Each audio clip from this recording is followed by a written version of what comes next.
پری اب بہت خوش رہنے لگی تھی.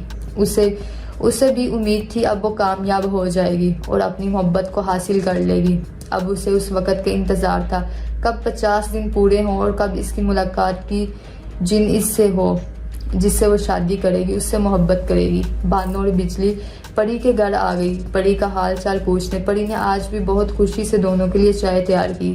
بجلی اور بانو نے دیکھا پری بہت خوش ہے تو اس سے پوچھا پری کیا ماجرا ہے، بہت خوش نظر آ رہی ہو. پری نے کہا نہیں ویسے ہی خوش ہوں بس. بجلی بولی نہیں کوئی تو بات ہے نا. کیا بات ہے اتنی خوش کیوں ہو؟ پری سے بھی اب نہ رہا گیا. اس نے ساری بات بجلی اور بانو کو بتا دی. ان دونوں کی آنکھیں باہر آ گئی. پری کی سب بات سن کر بانو بولی پری تم پاگل ہو گئی ہو کیا؟ یہ سب کیا کر رہی ہو؟ پری کیا کر رہی ہو؟ اپنی محبت کو حاصل کر رہی ہو. بانو پاگل لڑکی ایسا نہیں ہوتا. انسان اور جن کبھی بھی ایک نہیں ہو سکتے، یہ ناممکن ہے. تم یہ بہت غلط کر رہی ہو، اس میں تمہاری جان بھی جا سکتی ہے. بجلی بات کو کاٹتے ہوئے بولی پری کیا بات ہے تمہاری، تم کر سکتی ہو ایسا اور اپنی محبت کو حاصل کر سکتی ہو.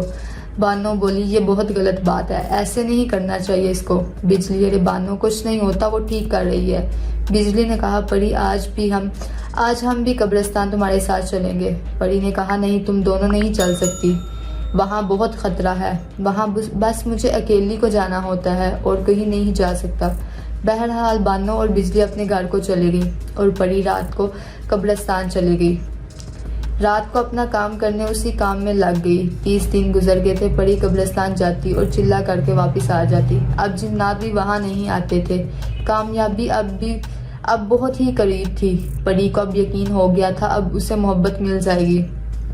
ایک رات پری قبرستان آ گئی اور دائرہ لگا کر بیٹھی اور اپنا کام شروع کر دیا. دوسری طرف بجلی بانو کے گھر گئی اور بانو سے کہا بانو چلو پری کے ساتھ پاس چلتے ہیں، وہ قبرستان میں ہوگی، دیکھتے ہیں وہ کیا کرتی ہے. بانو بولی بجلی تم پاگل ہو گئی ہو، نہیں ہم نہیں چل سکتے، تمہارے ساتھ وہاں جانا مناسب نہیں اور پری نے ہم سے کہا بھی تھا. بجلی بولی یار کافی دن گزر گئے ہیں، چلتے ہیں نا، کچھ نہیں ہوگا.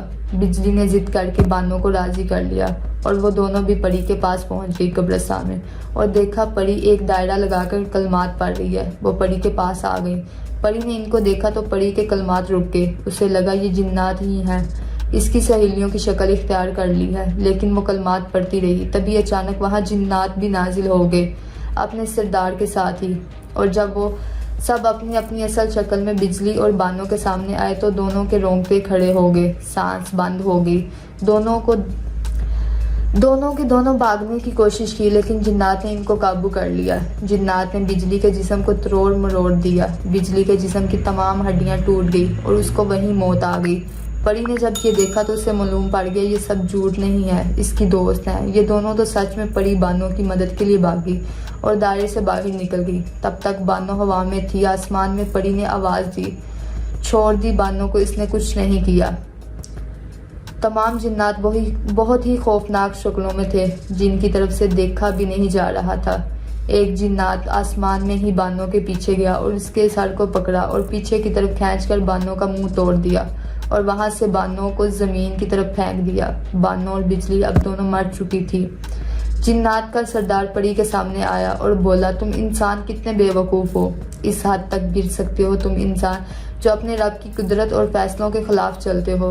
تم نے سوچ بھی کیسے لیا ایک انسان اور جن ایک ہو سکتے ہیں؟ پری کی آواز تک نہیں نکل رہی تھی، وہ خاموش ہو چکی تھی. اسے اپنی سہیلیوں کا موت کا غم لگ گیا تھا. جنات کا سردار بولا تمہاری وجہ سے تمہاری دونوں سہیلیوں کی موت ہو گئی، اب تمہاری باری ہے، تمہیں بھی اب مرنا ہوگا تاکہ کوئی انسان دوبارہ یہ کام نہ کرے. جنات اور انسان کبھی بھی ایک نہیں ہو سکتے، یہ اب تم کو بہت مہنگا پڑے گا. جنات کا سردار پری کے سامنے آیا اور اپنا ہاتھ پری کے منہ میں ڈال دیا اور اندر سے پری کی زبان باہر نکال دی. پری کو وہی موت آ گئی. جنات کی محبت حاصل کرنے کے چکر میں خود کی جان بھی گئی اور اس کی دونوں سہیلیاں بھی پری کی وجہ سے اپنی جان سے ہاتھ دھو بیٹھی.